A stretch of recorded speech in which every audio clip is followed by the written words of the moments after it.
Tahrir যারা নিজেদেরকে খেলাফতের দাবি করে আসলে তারা হিজবুত তাহরির নয়, তারা হচ্ছে হিজবুত শয়তান।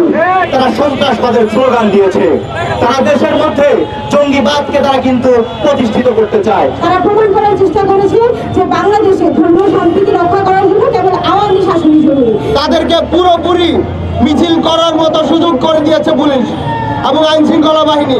তাদের এই অরাজকতার মাধ্যমে তারা আওয়ামী লীগ এবং শেখ হাসিনাকে বাংলাদেশে আবার ফিরিয়ে আনতে চায়।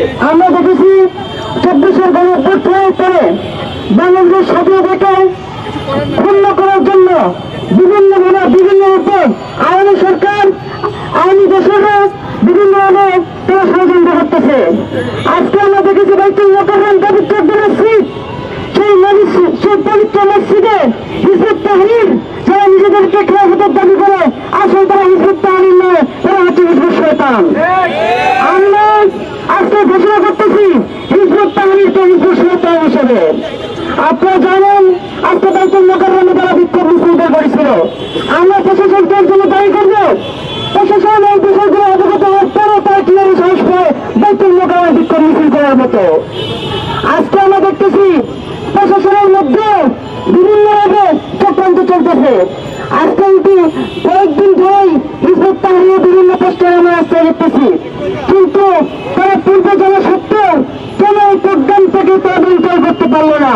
নিষিদ্ধ ঘোষিত সন্ত্রাসী সংগঠন হিজবুত তাহরির গত কিছুদিন যাবতই তারা ঢাকার বিভিন্ন জায়গায় তাদের নিষিদ্ধ এই কার্যকলাপ কিন্তু তারা পরিচালনা করে আসছে। আজকে আমরা দেখতে পেয়েছি বাইতুল মোকাররমের মতো পবিত্র জায়গায় তারা সন্ত্রাসবাদের স্লোগান দিয়েছে, তারা দেশের মধ্যে জঙ্গিবাদকে তারা কিন্তু প্রতিষ্ঠিত করতে চায়।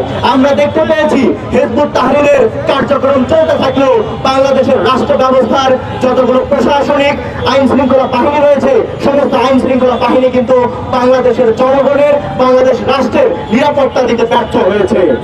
আমরা এর তীব্র নিন্দা এবং প্রতিবাদ জানাই। কিন্তু আমরা দেখতে পেয়েছি সম্প্রতি আওয়ামী ফ্যাসিবাদের পতনের পর নানাভাবে বাংলাদেশের এই সম্প্রীতিমূলক যে অবস্থান সেটাকে প্রশ্নবিদ্ধ করার চেষ্টা করেছে নানা ধরনের কুচক্রী মহল। তারা প্রমাণ করার চেষ্টা করেছে যে বাংলাদেশে ধর্মীয় সম্প্রীতি নাই। তারা প্রমাণ করার চেষ্টা করেছে যে বাংলাদেশে ধর্মীয় সম্প্রীতি রক্ষা করার জন্য কেবল আওয়ামী শাসনই জরুরি।